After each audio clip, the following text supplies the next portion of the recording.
There is a dimension of breakthrough that ordinary prayer alone does not reach.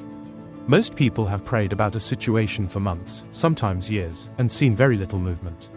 What if the reason is not that God is not listening? What if it is that the situation requires a higher level of spiritual engagement than prayer alone can provide?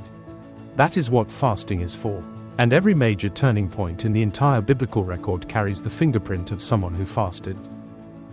Isaiah chapter 58 verse 6 in the NIV says this is the kind of fasting God has chosen.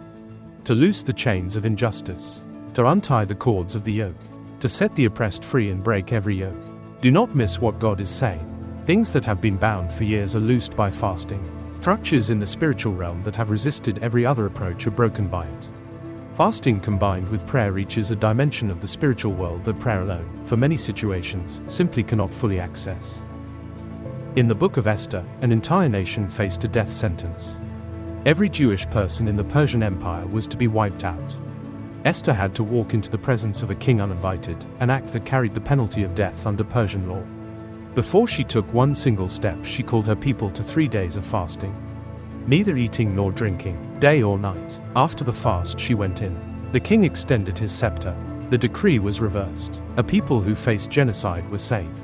The fast came before the breakthrough, not after. Daniel 9 records Daniel fasting and praying for understanding of a vision he had received. While he was still praying, the angel Gabriel arrived and said, "I have come to give you insight and understanding." The answer came during the fast, not before it and not after it was over.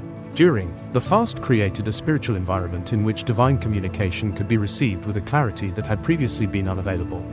The fast does not earn the revelation. It prepares the person to receive it.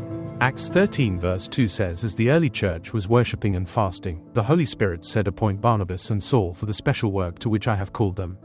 The moment that launched the greatest missionary expansion in the history of the early church was born in a prayer meeting that included fasting. The Holy Spirit spoke during the fast. The specific calling was released during the fast. The entire trajectory of the gospel reaching Europe and the Western world began in a room where people were fasting and praying together. Isaiah chapter 58 verse 8 promises that the person who fasts in the way God has chosen will see their salvation come like the dawn. Their wounds will quickly heal. The godliness will lead them forward. And the glory of the Lord will protect them from behind. Fasting does not just break things in the spiritual realm. It builds things in the person who fasts. Sharper spiritual perception, deeper intimacy with God, a stronger will, a more disciplined life. The person who fasts regularly is a spiritually stronger and more perceptive person than the person who never does. Jesus said in Matthew chapter 6 verse 16, "When you fast, not if you fast." When, he assumed his followers would fast. So here is your practical starting point. Begin small. Skip one meal this week and use that time for focused specific prayer about the situation that most needs a breakthrough. Write down the specific thing you are bringing to God in the fast. Name it. Bring it to every hunger pang as a reminder of what you are seeking. A fast without prayer is simply a diet. A fast with focused faith-filled prayer is one of the most powerful spiritual weapons you have ever been given. Begin today.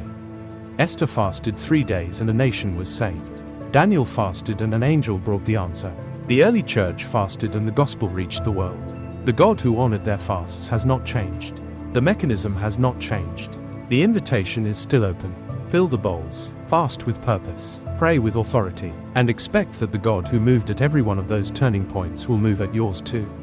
Read the full devotion at the link in our bio and go deeper into this series at lightkeepersgc.org.